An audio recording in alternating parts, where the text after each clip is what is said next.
At the U.S. Nationals at Indianapolis Raceway Park, it is Mark Oswald driving the Candies and Hughes special with a new engine. They hurt the motor in the first round of racing. Now they have put in a brand new engine to race against the reigning world champion driving the Chi-Town Hustler. This is Frank Hawley. Hawley from London, Ontario, Canada, has won the World Championship for 2 consecutive years, but he is out of the hunt in the points chase this season. The man that is leading, though, is Mark Oswald. He picked up those valuable bonus points by establishing a new national record, and he is hot after that World Champion title. The man that's already won the Top Fuel title is Joe Amato. Joe Amato yells over at Canicoletta with a big smile. Looks like it's your turn. This World Championship would salve just about any wound here today, huh? Yeah, we really wanted to try and do good and win the race, Steve. There's nothing like winning Indy, you know. It would have been the coup de grace, so to speak, you know. The car just had a little too much power in it. We took some power out of it because we thought the track would be going away, but apparently we didn't take enough out, and it just went out there and smoked the tires. I tried to pedal it, but it just, you know, was just hopeless. It just overpowered the track. Well, you've had a wonderful year, and you wear the World Championship beautifully. Mark Oswald, number 2 in the world last season, wants to wear the number 1. He is racing against the man that won that World Championship last year, Frank Hawley, in the far lane. Oswald qualified number 1, Hawley number 5, but boy, this is a close race. Look at the finish, and it's Hawley by half a car length, and the upset. Very consistent, 5.79 seconds at over 256 miles an hour. Frank Hawley puts away the new national record holder, the points leader, and the man that qualified in the number 1 spot. Hawley, driving that Chi-Town Hustler, picked up a very slight lead off the start. He began to extend it and won the race. Frank, 256 miles an hour, that's the fastest you've ever gone.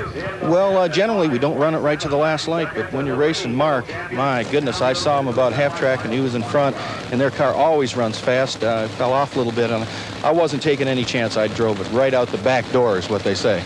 Even though you've won 2 world titles, this one's eluded you. You'd like it? Oh, gosh, anybody that's ever drag raced would like to win Indy, the Nationals. All I ever do is I remember who was the world champion last year and who won Indy, and I want to win. And he's on his way to the semis. Steve, we'll find out in just a few moments how he does as the next pairing again. The relative newcomer against the KG veteran. The man from Columbus, Ohio, is Jim Head. His main claim to fame, he finished in the runner-up spot at the recent NHRA Cajun Nationals Championship down in Baton Rouge, Louisiana. Head pulling into the water box, totally unsponsored, running the car on his own, does a very brief and short burnout. He's 35 years old and is regarded by many as one of the rising stars of the sport. He's racing against one of the true stars. This is Ed the Ace McCulloch, driving the other all-star racing team entry of Larry Meyer. A huge crowd on hand under threatening skies. Last night, a severe thunderstorm struck the sprawling Indianapolis Raceway Park facility. In fact, rain earlier this morning delayed the start of competition, but the track now dry and safe. Let's go down to Steve with Mark Oswald. Boy, Mark, you hated to change engines, but it had to be done, huh? Yeah, I guess it was a little rich. They said they saw a drop a cylinder. It was a good race, and mid-track I was actually a little ahead of him, and like he said, you know, our car's got a good top end, but not that time. It was just running on 7 cylinders.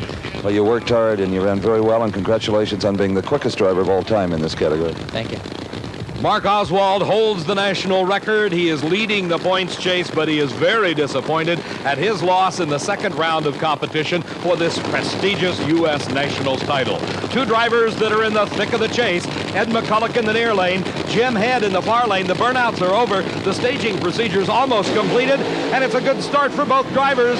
It is McCulloch with a slight lead, but Jim Head begins to come on, and at the finish line, a big upset. It is Jim Head from Columbus, Ohio, the man the best finish thus far. Only a runner-up spot, 5.92 seconds, but look at his speed, 255 miles an hour, and that's where he came around and defeated Ed McCulloch at the finish line.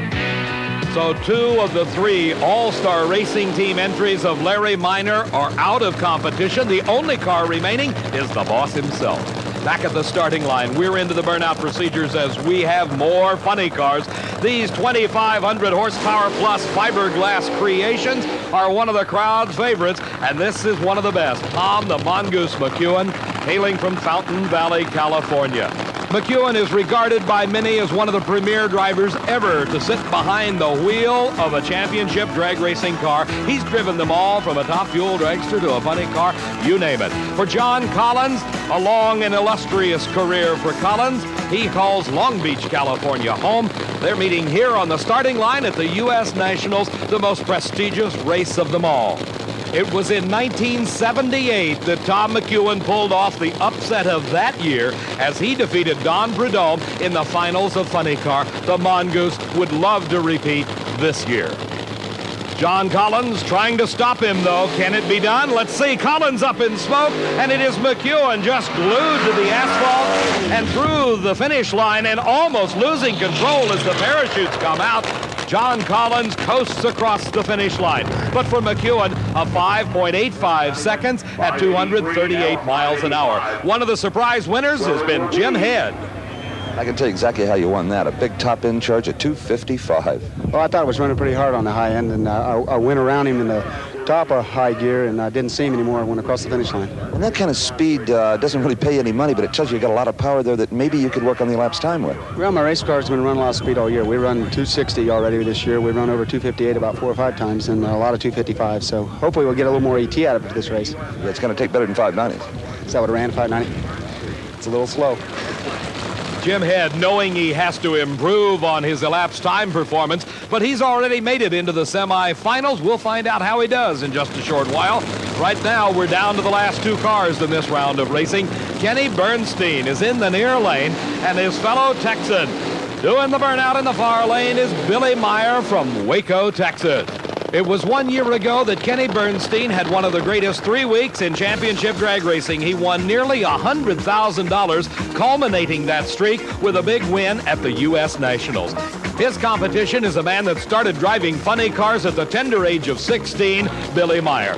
Meyer is lined up in his Mustang in the far lane. In the Ford tempo-bodied creation will be Bernstein in the near lane. Both cars highly competitive, and it is Bernstein off the mark first. Smoking the tires is Meyer, and Bernstein with an easy go runs over 249 miles an hour at 5.84 seconds. That sets up our semi-final round of competition in Funny Car. Jim Head against Tom McEwen, Frank Hawley against Kenny Bernstein.